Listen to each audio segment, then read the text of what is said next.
This video is brought to you by my patrons on Patreon. Thank you so much for your generous support in funding this channel and keeping it up and running. Hey everybody, welcome back to another episode of Gavony Township, the show where it's not about me and my decks, it is about you and your decks. Whether you're a content creator that I'm collaborating with, whether you're someone that's one of my Patreon, Facebook, or Twitter giveaways, or whether you're a patron of mine at patreon.com/magicalhacker, where you get a monthly perk such as deck doctors, deck techs, and deck gameplays. For this episode, we are looking at Unspoken's Rasputin Dreamweaver deck. So this is a 6-mana legendary 4/1 human wizard that enters the battlefield with 7 dream counters on it. We can remove a dream counter from Rasputin and add a colorless mana. We can remove a dream counter from Rasputin to prevent the next 1 damage that would be dealt to Rasputin this turn. At the beginning of our upkeep, if Rasputin started the turn untapped, we get to put a dream counter on it, and Rasputin can't have more than 7 dream counters on it. So that's a lot of text. The oldest version of Rasputin actually had a lot fewer words on it, but it was before they really standardize the language used on Magic cards, so that's why this is really just a really big wall of text. So the questions are, what are we going to be using Rasputin Dreamweaver for? Well, first of all, if we blink Rasputin, we can use those dream counters, blink Rasputin, it enters back, we have those 7 dream counters ready to go again. So this is really going to, build itself as a really great flickering and blinking base deck where you're exiling a creature you control and then bringing it back to the battlefield. So those are going to be some of the things that we can do in this deck. However, there are 2 cards specifically that will be way better than everything else here, and I'll go ahead and talk about those 2. The first one here is Nim Deathmantle, and I will talk about that one in a second. The first one I want to talk about here, though, is Eldrazi Displacer. It's a creature. We can pay 2 generic and 1 colorless mana to exile another target creature, then return it to the battlefield tapped under its owner's control. So this, in combination with Rasputin Dreamweaver, generates infinite colorless mana. We get rid of all the dream counters, add 7 colorless mana, use 3 of it to flicker Rasputin. We're back to having 7 counters on it, and we've netted 4 colorless mana. With that 4 colorless mana, we can activate Eldrazi Displacer on some of our other creatures. So we can use it on Pilgrim's Eye, or on the Flicker Wisp, or Fiend Hunter, or Revelark. We can use it on any of our creatures here that we're trying to blink, and generate a lot of value that way. The other card here we have is Nim Deathmantle. Let's say we remove all the dream counters from Rasputin, we sacrifice Rasputin, use 4 of it to bring it back. We've just netted 3 colorless mana. We can use that mana to sacrifice some of our other creatures and bring them back. So Nim Deathmantle and Eldrazi Displacer both work really the same way. You're just trying to sacrifice creatures and then flicker them infinitely. So with that in mind, we do have a couple of ideas for how to change this deck, how to make it a little bit better while still staying on theme of going for that flickering. So these are definitely going to be 2 of the most important cards here in the deck. As we saw, Eldrazi Displacer doesn't really need anything else, but Nim Deathmantle does need some more sacrifice outlets. We don't really have any in this deck, so that means that is going to be a great idea to go ahead and try to find some. So without further ado, let's go ahead and start doing a deck doctor on this deck, because what we're planning on doing after this is we are doing a gameplay. That's right, this is not just a regular deck doctor, this is also with a gameplay. So that's because this is part of the perks that I've been giving out for December. So with December with December Patreon perks, I've been adding to them also a gameplay. So this is the first one so far in the line of the December perks. So if you're interested in getting more than what you bargained for, sometimes getting an extra deal and finding extra value being a patron of mine, definitely consider joining at patreon.com/magicalhacker. Alright, so let's go ahead and start here with a little bit of flickering. I like Cloud Shift and Ephemerate and the Essence Flux. They're 1 mana ways that we can flicker our commander and generate a lot of colorless mana to be able to kind of ramp out some of these other things too. So that's pretty nice. We are going to use Soul Ring for sure as part of the ramp. Synod Sanctum, I'm not a huge fan of this card. Let's just go ahead and put this into the remove pile. And while we're doing this, we're going to go ahead and move some of these cards into their own categories. Liberate. I feel like this one's also another one that we can put into the takeout pile because we don't want to have a ton of these one-shot effects. We want to have ways that we can repeatedly flicker creatures. That's going to be way more important for us compared to just doing it one shot. Paying 1 mana, that's great, but once you're starting to pay 2 mana or more, there's really better options that we can go for. Same thing with this Momentary Blink. Grand Abolisher, this seems pretty good if you've got a lot of counterspell based decks in your metagame, which I'm sure we're going to find a couple of those. Cyclonic Rift as a nice board wipe. Mist Meadow Witch, This one is a way to, you know, flicker things over and over. So that is pretty nice. I'm going to put that into the flickering category here. Turn to Mist. This one, yeah, this one's not that great. Soul Herder's pretty nice. I like Crystal Shard. It's a little weird, but I think it's good in this deck. Pilgrim's Eye, I'm not super sold on that. Just getting one basic land and putting it into your hand. I'd prefer to put it onto the battlefield or something like that. Flicker Wisp, this one's interesting. It is a creature, so if we can flicker this, we can then flicker something else. So I think I want to include this one. We were going to try to find a spot for the Panharmonicon. That should work out pretty well. So we want to find, you know, we want to be able to keep that in the deck here. All right, let's keep going. This one's going to be some card draw. We don't yet have a category for that, so let's go ahead and make one here. Let's go ahead and make a category here for the card draw.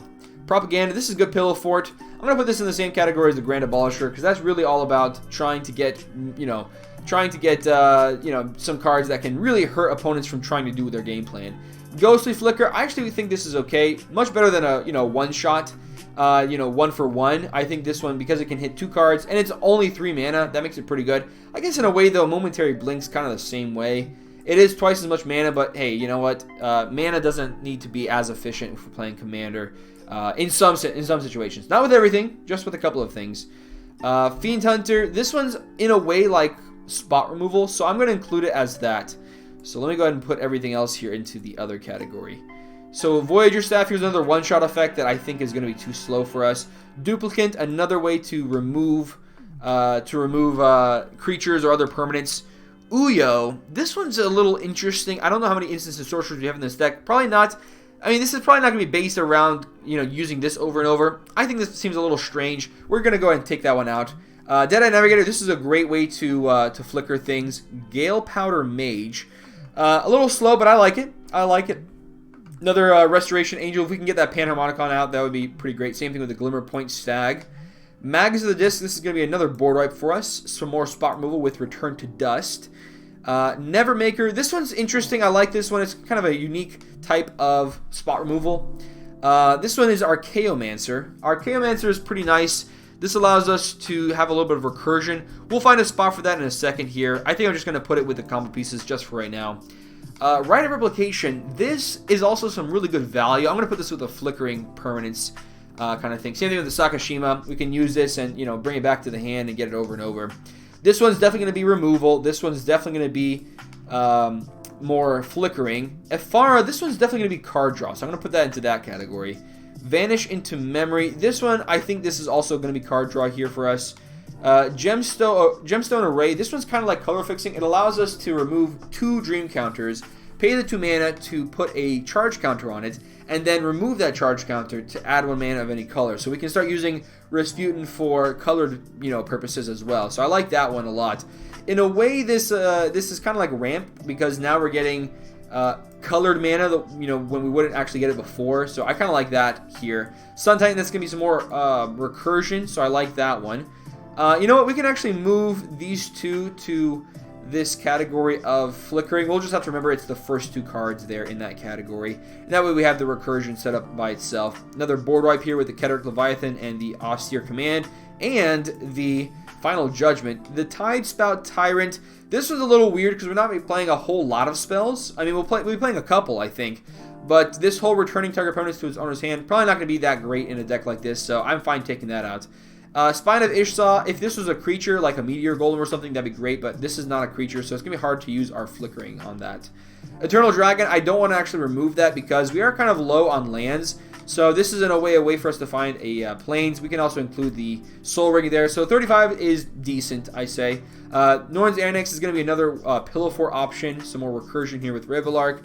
Knight Captain of Eos, this is another way that we can kind of prevent people that are trying to deal a whole lot of damage to us from being able to kill us early on. Same thing with the Arbiter of Nullridge.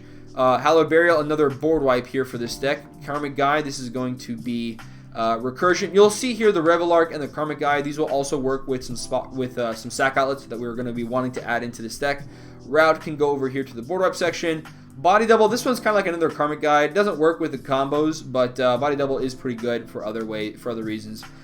Alright, so Mnemonic Wall here, more recursion. Mole Drifter is going to be card draw.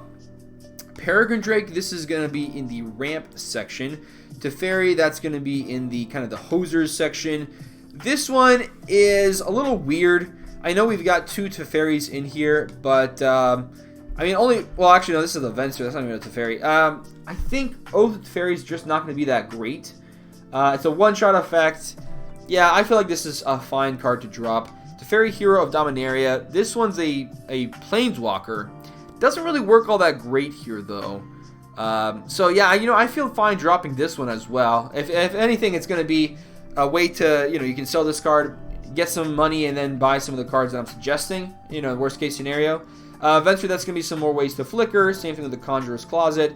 And then last but not least, we've got the Ring of Three Wishes, which is definitely going to be another card we're going to want to drop. So we're at 11 cards that we are okay dropping. I've noticed here, we've got a lot of cards in the flicker section. Probably too many, honestly. So I think what I want to do is I want to get rid of the things that can only go for like a limited number of times. Even if it's pretty cheap in mana. So Ghostly Flicker, I'm going to drop that one as well. Momentary Blink. I mean, even the Eerie Interlude I'm okay dropping here. The creatures, I do like keeping those. Sakashima, I think, can be dropped without a problem. The rest of these, though, I think are pretty important. That brings us up to 15 cards here in this category. So let's go and start adding cards in here and see how many cards we actually want to add. So how many sacrifice outlets can I think of that would work in this category? Well, obviously we've got stuff like Ashnod's Altar. That's a classic example of a card that's going to be useful here. So it doesn't generate any colored mana, but, you know, sacrifice outlet that's free, that's pretty good for us. Another one that we'll have is the Phyrexian Altar. Phyrexian Altar allows us actually to generate colored mana, so that's pretty nice for us. Let's keep going down. So Ashnod's Altar, Phyrexian Altar. What else do we need? We need, you know what's another good one is Altar of Dementia. Altar of Dementia.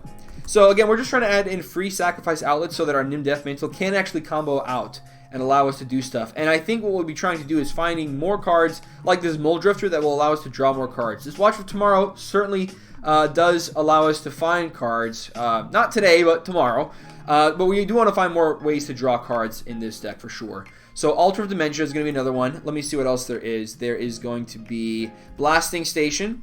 So this one doesn't normally count as a free sack outlet, but when you're going for the combo, it definitely does because it untaps itself from creatures entering the battlefield. So we're going to go and add that one in as well. We're going to go and say don't show the versions separately. All right, so we're going to go ahead and add in the Blasting Station. There's a couple more. I like having...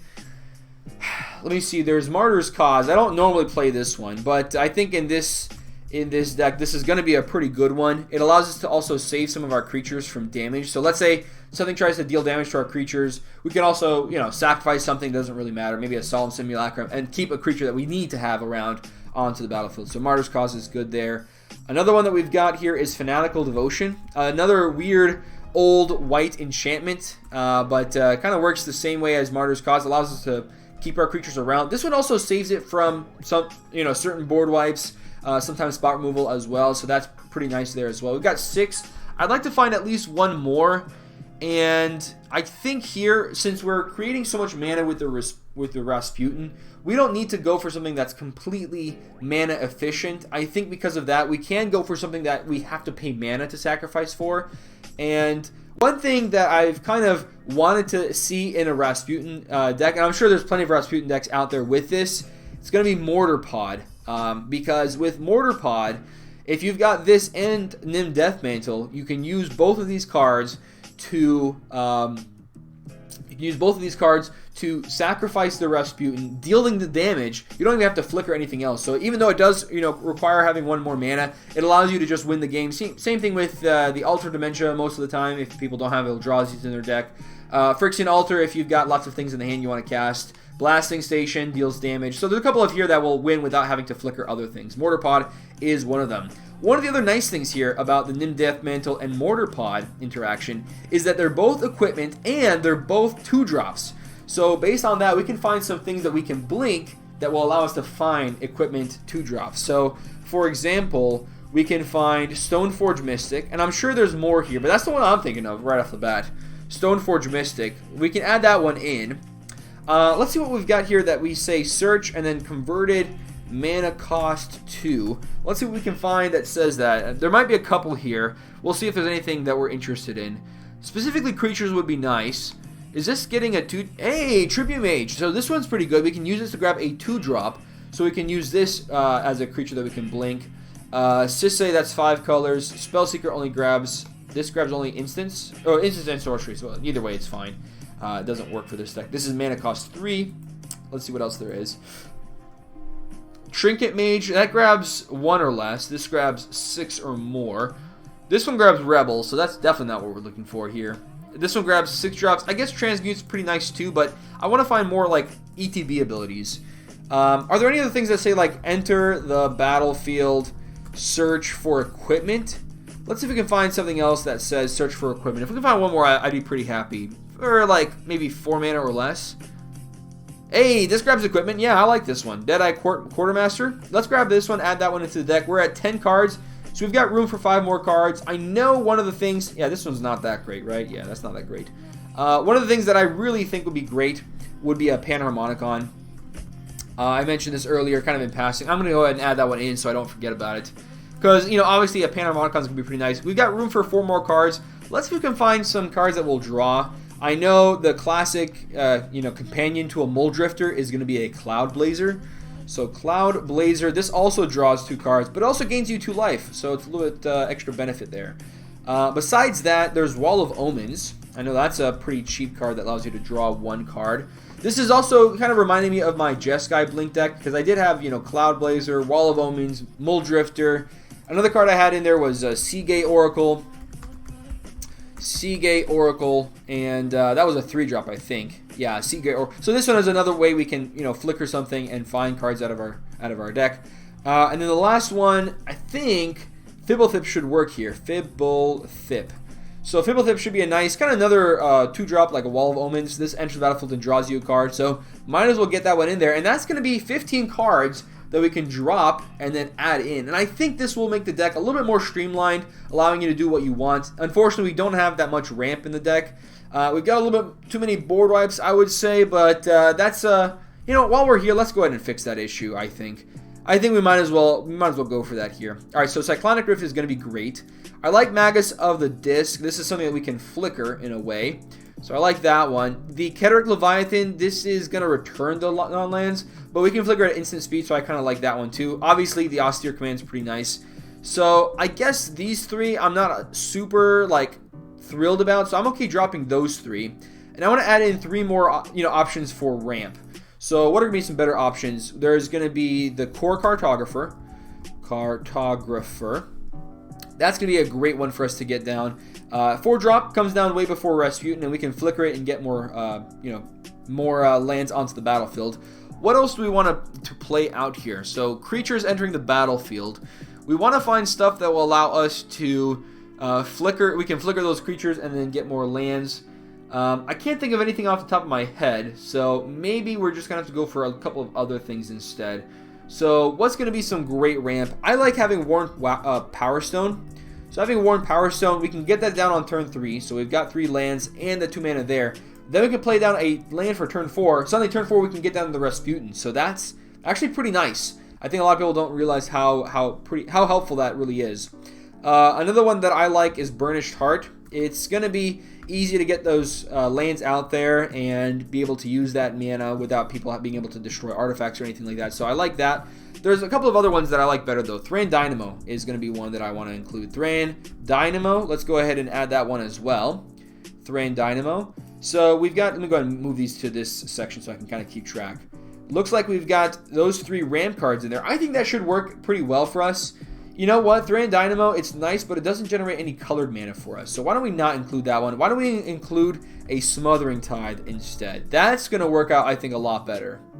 Yeah, let's go ahead and add the Smothering Tithe in there. That's going to be, I think, better option for ramp. And that's pretty much it. I mean, we could drop the Norn's Annex here. A lot of people just pay life and they, attack with a big creature, and then, you're not really doing a whole lot with that card. So Norn's Annex is a card I could drop. And I do think it'd be nice to add in one more ramp option. The question is, what option would we like? What would we like to ramp with? We've got the Solemn Simulacrum. We've got the Core Cartographer. Worn Power Stone is a really, really good one. You know, that's a good question. I'm not entirely sure. I think we'll just add in the Thran Dynamo. That should be pretty nice for us. I mean, it's generating 3 colorless mana. There's also Gilded Lotus. That generates colored mana. I do kind of like that one. That one does seem pretty nice. Why don't we go for that? Gilded Lotus. Anything that costs 3 and can generate mana for us, and Gilded Lotus obviously can generate colored mana. I think those are going to be pretty important. And that's going to be it. I know this is a lot of cards that we're dropping to add in these 19 cards, but the whole point of the deck is really going to stay the same. We're still flickering. We're still, you know, playing a lot of board wipes. We're still doing a lot of spot removing. We've got a lot of things in here to do. We could drop 2 of our sack outlets. You know, if we drop 2 of our sack outlets here, we do have room for 2 more cards, and we can put 2 cards back. I'm not entirely sure if there's any of these cards that I think, you know, deserve to keep their spot in here. That's the real issue.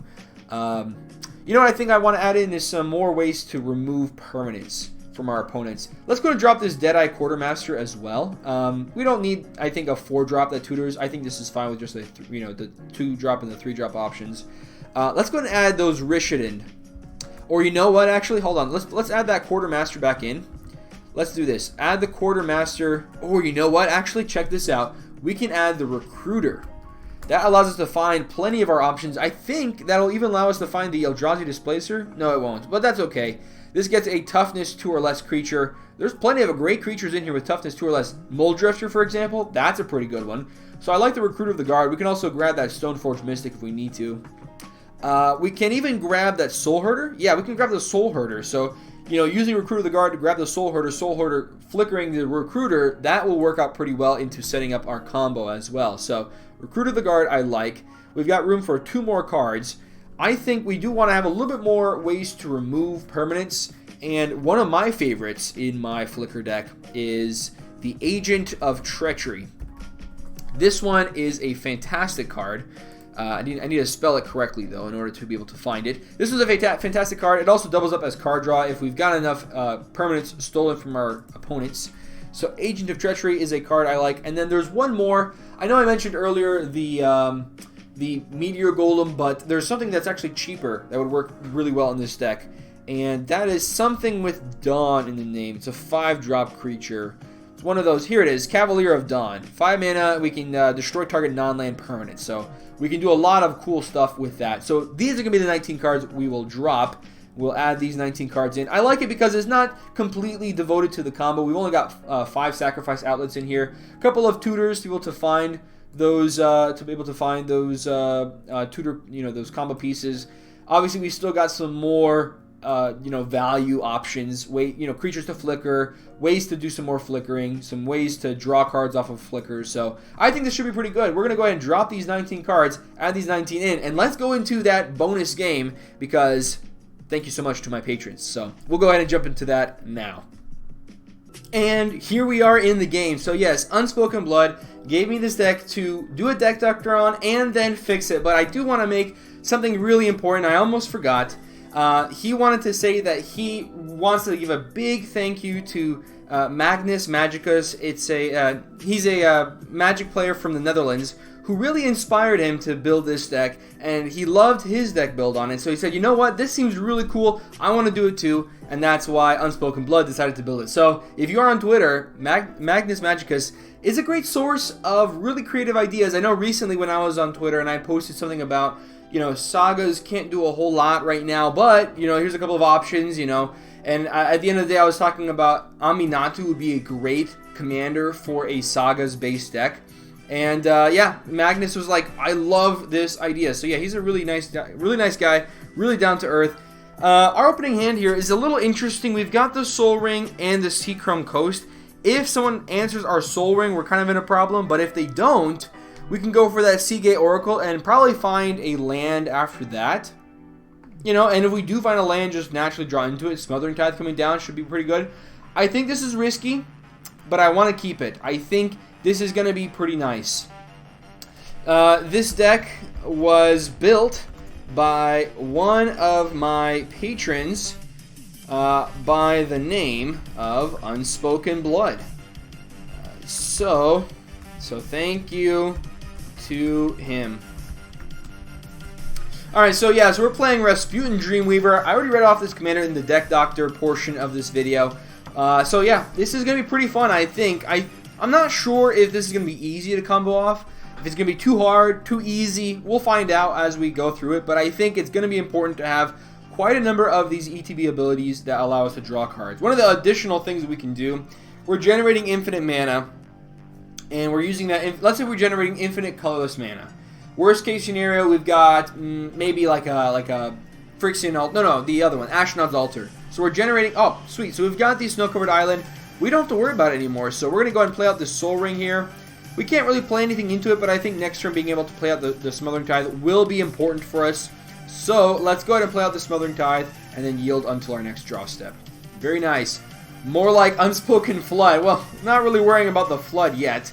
Maybe Dr. Zatz is. That's our first opponent. They are playing Kumena Tyrant of Orazca. 3 mana for a legendary, 3 mana for a legendary 2/4 Merfolk Shaman that has 3 abilities. They can tap another untapped Merfolk you control to make Kumena Tyrant of Orazca unblockable for this turn. They can also tap 3 untapped Merfolk they control to draw a card, or they can tap 5 untapped Merfolk they control to put a +1/+1 counter on each Merfolk they control. So this is definitely going to be Simic Merfolk.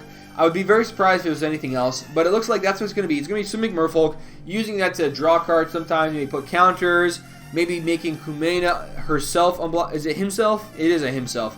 Making Kumena himself unblockable. There's going to be a lot of really cool things you can do with the Kumena Merfolk tribal deck, so that's what we'll be seeing here. It looks like they went for that Farseek here. Nice promo art on that Farseek.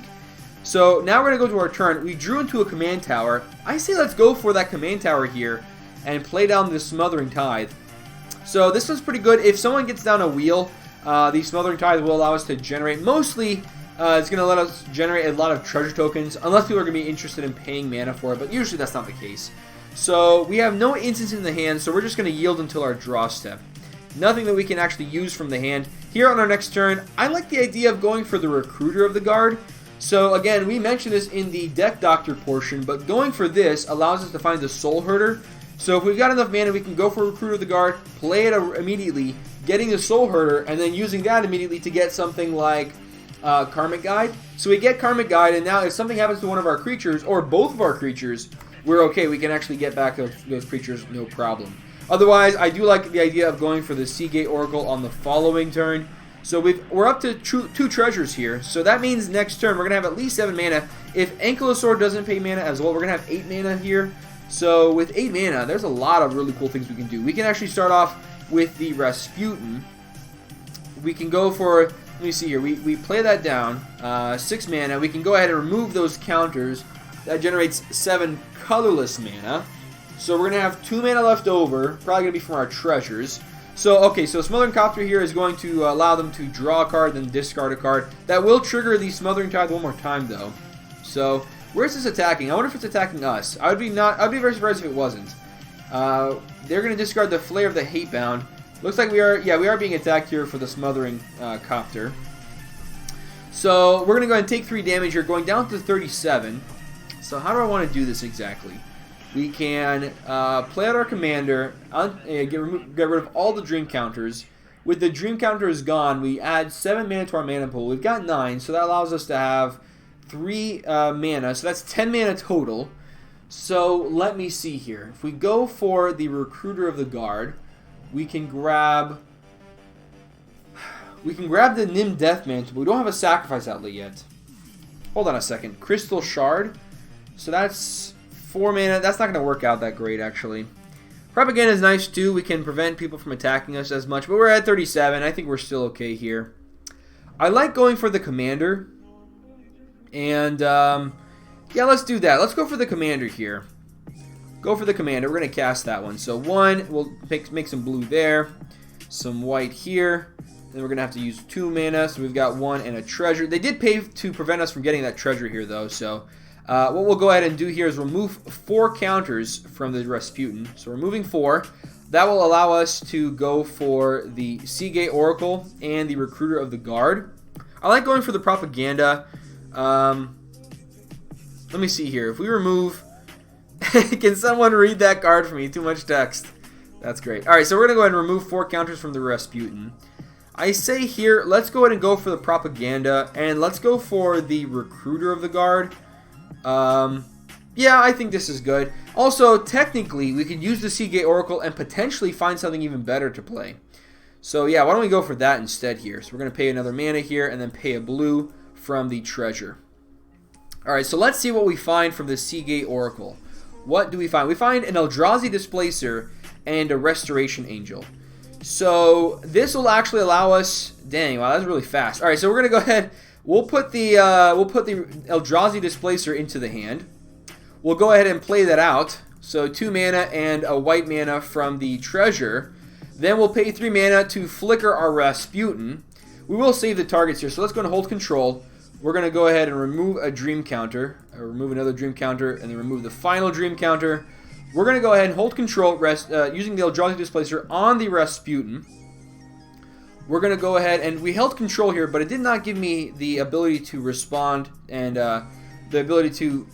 Oh, you know, we didn't even put that in the right zone.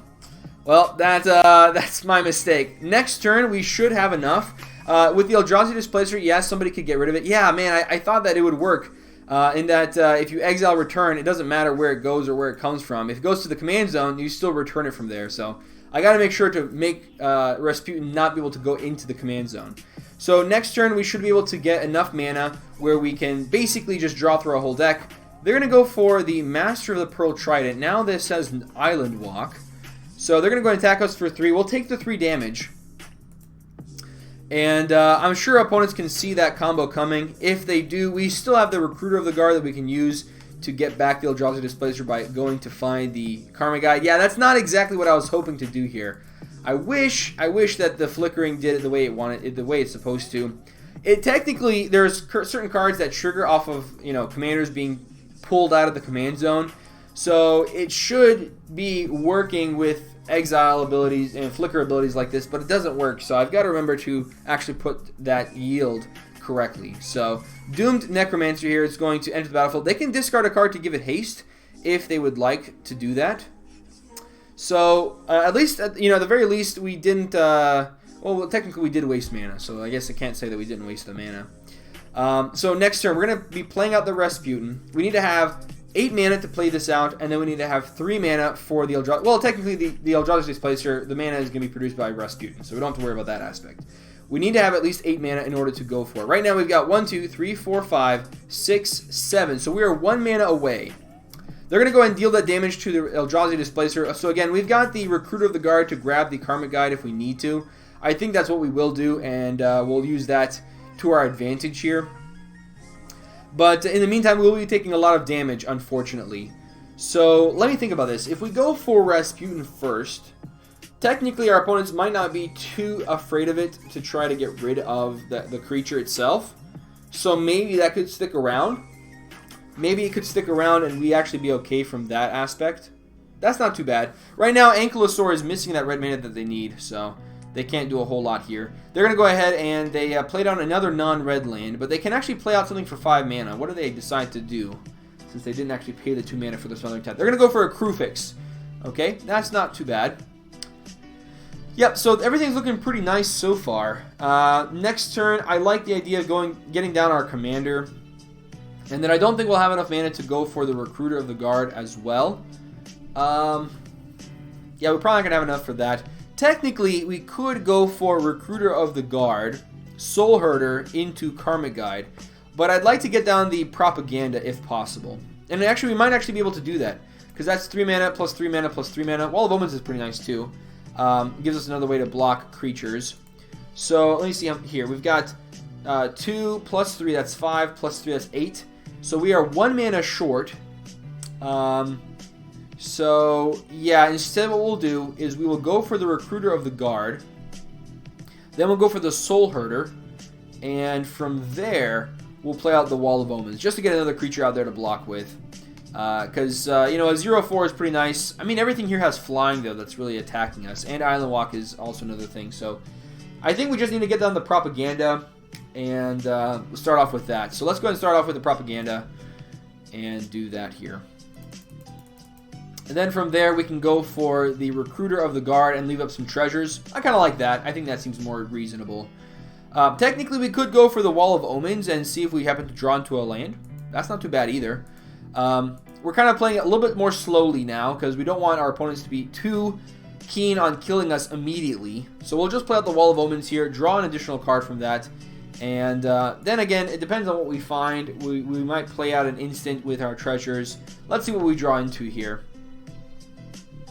What are we going to find? So we find a Cataract Leviathan. So this is pretty good. We can return all non-lands to their owner's hand, but even then, we're probably not that interested in going for that. So 1-3 and 0-4 for us to block with. This is pretty nice. We're going to go ahead and yield until our next turn. So, next turn, we are going to want to do the Rasputin, getting that down. That's going to be 8 mana. We can produce 7 mana from that, so it's going to be a net loss of 1. So from 1 mana, we go for the Recruiter of the Guard and the Karmic Guide. That does require us to have 3 white mana. So we might think of this as requiring, let's see, 8 plus 3 white. So that's going to be a total of 11 mana. 1, 2, 3, 4, 5, 6, 7, 8, 9. We're 2 mana away from being able to do that. So 11 mana is going to be what we're going to try to go for.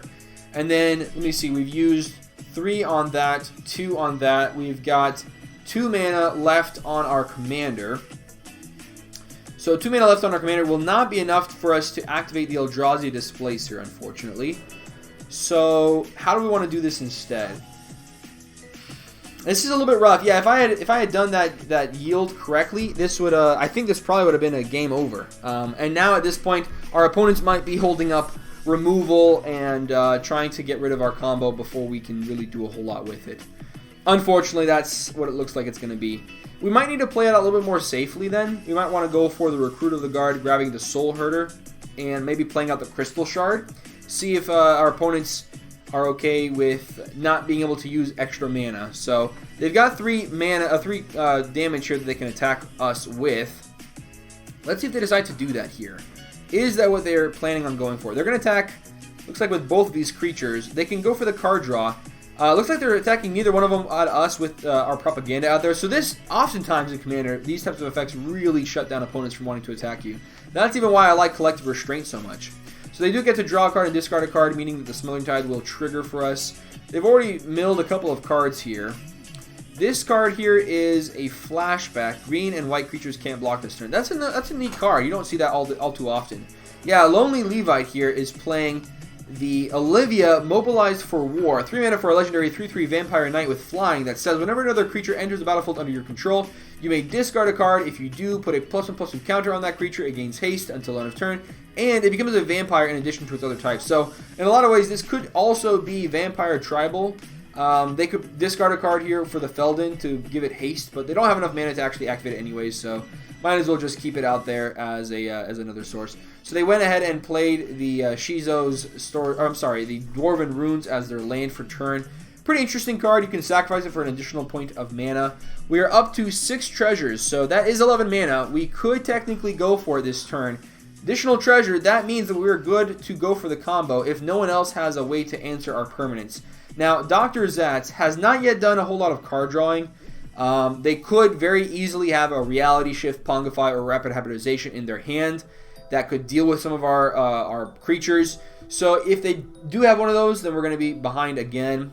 But you know what? I think this is okay. I think it's worth the risk. Ankylosaur is also tapping out here. They're playing out a Pyromancer's Goggles. Let's see what they decide to use this mana on. They might be wasting the mana. Yeah, it looks like they're wasting the mana instead of actually using it. Alright, so we're going to go to our turn here. I'm going to start off by setting Rasputin to go into the exile zone instead of the command zone. We draw into a Peregrine Drake, which is pretty cool. Do we have any colorless lands? We do not. So we don't actually have a way to go infinite with that and the Eldrazi Displacer for infinite mana. So why don't we just do this here? We're going to go for the Rasputin Dreamweaver. So casting this one, paying 1, 2, 3, 4, and 5. And then we'll use a couple of our treasures as well. 1, 2, and 3. So we've got 4 treasures left over. So this should be pretty good. We're going to go and remove all the dream counters to add all the colorless mana here. It's kind of funny that not only does it have the ability to produce mana, it also has the other ability for preventing damage. So typically works pretty well. We're going to go ahead and play out the Recruiter of the Guard, I think. I think that's going to be pretty important for us here. The Crystal Shard won't actually net us any mana by going for that instead. So we'll just sacrifice one of these treasure tokens, grabbing a white. So we do have enough mana here to go for the Karmic Guide. Yeah, this is fine. We're going to go and go for the Karmic Guide here. We will use that ability, grabbing that. So Karmic Guide will allow us to do what we need to do here. So Karmic Guide, let's go and grab it. Is there anything else here that would work better? Body Double allows us to keep the card onto the battlefield. So in a way, that's technically better. Karmic Guide just goes away. We can use that. We can keep that in the deck for when we actually need it. Better than the Body Double. You know, why don't we do that? We're going to go and grab the Body Double instead here. So grabbing the Body Double, we get that into the hand. We can play that out there. It also allows us to use one less colored mana. So we can use this. We've got the one colorless mana that we need to have for the Eldrazi Displacer. But now we can save on a treasure this way. Well, technically we're not saving on treasures anyway, so we'll just keep that colorless mana there. We're going to choose the Eldrazi Displacer. And then we're going to go ahead and Eldrazi Displacer the Rasputin. Paying 2 mana here from the treasures. So this will allow us to generate infinite mana. We can then use that to flicker our Seagate Oracle over and over. So we're going to go ahead and remove the dream counters again, removing all those. So generating the infinite mana here will allow us to start doing lots of great stuff too. So we're going to go ahead and remove those dream counters. We're going to go ahead and Eldrazi Displacer the Rasputin, paying mana for that. Alright, so this is going to exile and return it to the battlefield. We'll go ahead and use the Eldrazi Displacer on the Seagate Oracle as well. So from here, we can just keep digging through our deck. We'll eventually find something that will allow us to win the game pretty easily. So we're going to go ahead, always yield to this ability. So what we're going to go ahead and do, and I think what we're trying to find here is going to be the Nim Death Mantle. I do have Nim Death Mantle, and Mortar Pod in the deck. We're going to go and grab the Ashnod's Altar. This is another way that we can sacrifice our creatures. We're going to go and remove some more dream counters from the Rasputin. So now it's all a matter of removing those counters and getting through our combo. We didn't get to see our final opponent's commander. That is Ankylosaur playing Yidris, the Maelstrom Wielder, 4 mana for a legendary 5/4 ogre with trample, that when it deals combat damage to a player, all your spells that you cast this turn basically gain cascade as they're being cast. So you can use that commander, basically a non-white deck. You're using it to do a lot of really interesting things here. They lose that red mana for the crew fix, but it does still allow them to copy red instants and sorceries, which is kind of funny. We're going to go ahead and Eldrazi Displacer will also hit the Seagate Oracle again. So now our opponents are just counting on us not being able to do this in time. So hopefully we'll be able to do that. I'm going to go ahead and skip through it so that you guys can go ahead and see us winning the game. So I'll see you guys at the end of the game here. And that is the end of the game here. Everybody says GG. I'll go ahead and respond here with a good game as well. So that's it for the deck. Definitely won pretty quickly here, even with that misplay on my part. So you can really see the power of a Rasputin deck. Can really win the game very easily, especially if you draw into an Eldrazi Displacer very early on. But even with the other combos, there's a lot of other really cool things you can do with the deck. So thank you so much to Unspokenblood, who obviously is giving a big thank you to Magnus.